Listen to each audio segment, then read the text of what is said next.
You may have noted a common theme among our wonderful honorees and speakers this evening. A theme of empowerment, of giving back to the community, of leading lives of service. LEDA scholars are not new to these concepts, as can be seen through their aspirations, their accomplishments, and the projects that they are leading today. One of the highlights of the LEDA Summer Institute is the opportunity to develop a community impact project, which serves as a catalyst for the leadership and initiative that each scholar already possesses. And like our LEDA scholars, our final honoree of the evening has shown a similar drive and grit. Mr. Wemimo Abbey, co-founder and co-CEO of Esusu, is an example of steadfast commitment, endurance, and determination to not only attain his goals, but to simultaneously improve the lives of others. Esusu is the leading platform in renter financial health that helps low to moderate income households unlock the ability to access high-quality financial products. Wemimo graduated magna cum laude from the University of Minnesota with a bachelor's in business management and a master's in public administration from NYU Wagner. Wemimo is also a board member and commissioner at the Smithsonian Gallery. He was also recognized on the Forbes 30 Under 30 list in 2020, and both the Crain's and Fortune 40 Under 40 lists in 2022. Now, not only that, but he was also selected by Goldman Sachs as one of the 100 most intriguing entrepreneurs in both 2021 and 2022. Mr. Abbey is such an incredible person. But don't just take it from me. Wemimo, we'd love to welcome you to the stage.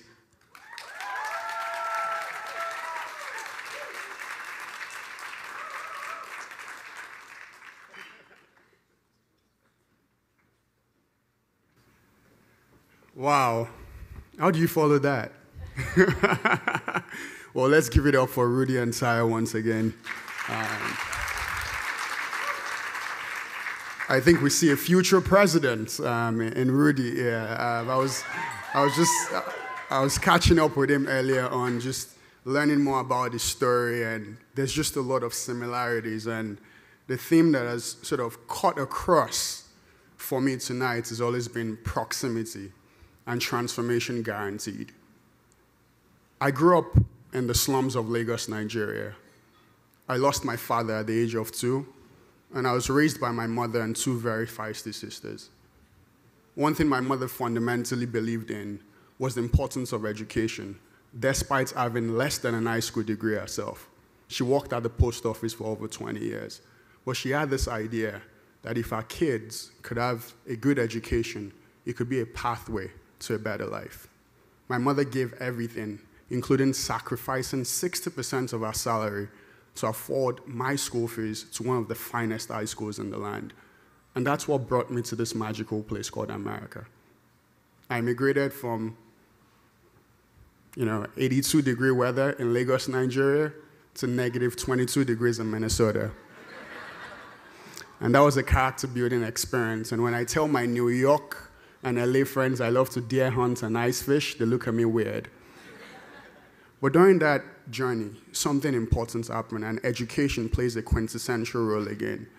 I wanted to go to the University of Minnesota, but as an international student, we didn't have Pell Grants, or we didn't have financial aid, so we had to pay everything out of pocket. My mother and I walked into one of the biggest financial institutions in Minneapolis, Minnesota, to borrow money. And we're turned away and had to go borrow money from a payday loan lender at over 400% interest rate. In addition to that, my mother sold my father's wedding ring. We borrowed money from church members, and that's how we got started in the United States. But my mother still had this unwavering faith in this thing called education, despite not having it. I went on to the University of Minnesota, created a company that was essentially going to help folks get access to affordable water and sanitation in over 6 countries, and 250,000 people got access to water.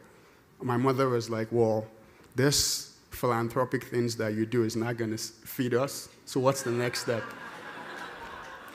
Well, the next journey was New York University. And something happened, and it goes back to the point of proximity. My first day at NYU, I was this eager Nigeria/Minnesota person, confused. And I went to a dean's gathering because I was a dean scholar.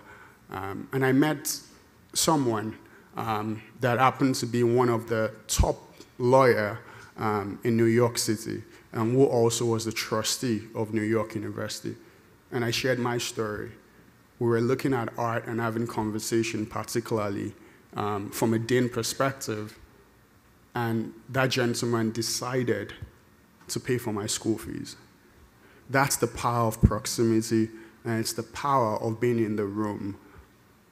And fast forward, my business partner and I decided to create a company after a stint at places like Goldman Sachs and PricewaterhouseCoopers, built on 3 core premises. No matter where you come from, the color of your skin, and your financial identity shouldn't determine where you end up in the wealthiest nation the world has ever seen.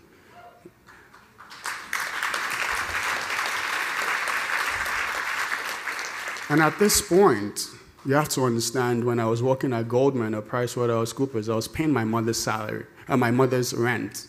So when I went to my mother again, and I said, hey, I'm going to quit my job and go start this funny thing with my very best friend called Samir, my mother sighed and said, wow, I thought we made it.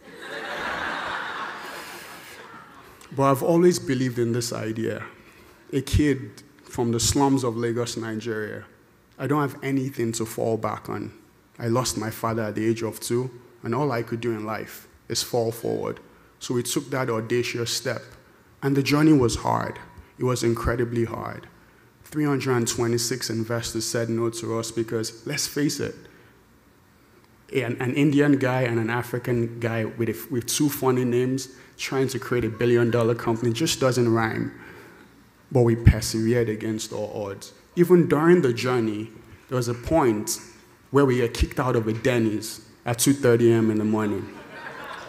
But we persevered. What brought us together, my co-founder also, is this idea of education. Having a head for business and a heart for the world. I'm often perplexed when we talk about proximity and impact. People always challenge us to think outside the box. But what we never talk about is we don't let people that are outside the box create the impact and the change we want to see in this world. And that's what we've been able to do with Esusu, a company that essentially sets aside a technology to help people, when they pay their rent on time, to be able to get credit for it. Because when you get a mortgage, you can get credit for that. Today, that company is working with north of 4 million rental units, where 8 million people live in those units. Yes, you can clap. We've established credit scores for over 50,000 people and deployed loans, access to capital now for $5 billion, and 50% of that is mortgages.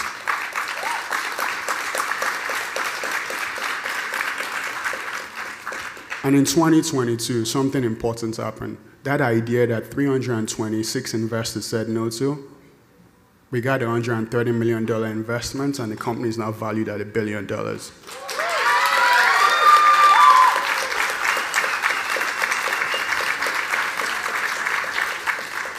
You see, I want to really emphasize the importance of proximity and transformation guaranteed. And that's the true genius of what programs like LEDA create. When I walked in today, I had the opportunity to speak to Rudy. He shared a story, single-parent household, familiar, single-parent household. When he applied and stumbled on LEDA, didn't really knew he was going to get it. Got into the program and went to Princeton University, and today he's studying public policy at Princeton University, and I'm very, very confident, hopefully will be the next president of the United States fairly soon.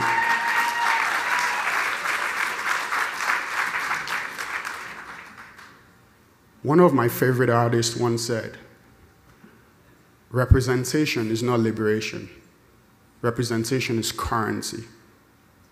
And you have to spend it. Each and every one of you here are here because someone paved the path for you. Someone made sacrifices for you to be where you are today. And now all I'm asking is, one day, when your lease expires on this construct, on this thing we call Earth, I hope you don't ask yourself, what if? I hope you don't ask yourself, what if I was able to pitch in and help students get a better education? And I hope you invest in institutions like LEDA so we can have more Wemimo Abbeys and make it a norm, not the exception, of people like me creating multi-billion-dollar businesses, getting the next Latino president of the United States. And ultimately, what it boils down to is, in life, whether or not you like it, our futures are fundamentally tied together.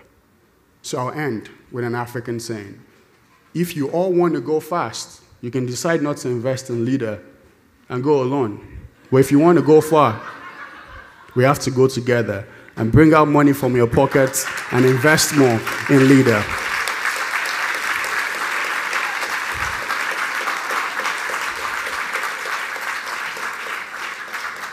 Thank you so much. I will be investing personally $20,000 and I'm looking for a match. Now, I'm going to do my own fundraiser, yeah. Yeah, why not? So, now, who's going to match the $20,000? $20,000 going once. $20,000 going twice.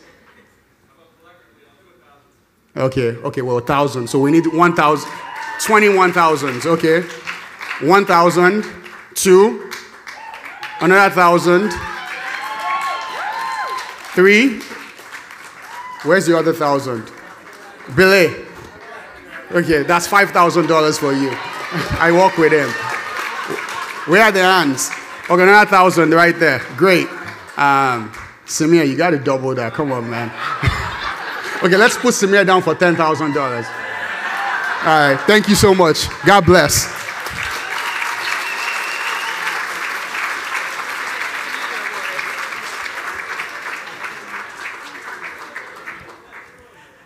Mr. Abbey, thank you so much, not only for being here, and not only for your donation today to this incredible organization, but for sharing your story and for really letting us reflect on how powerful we can make of an impact if we work together.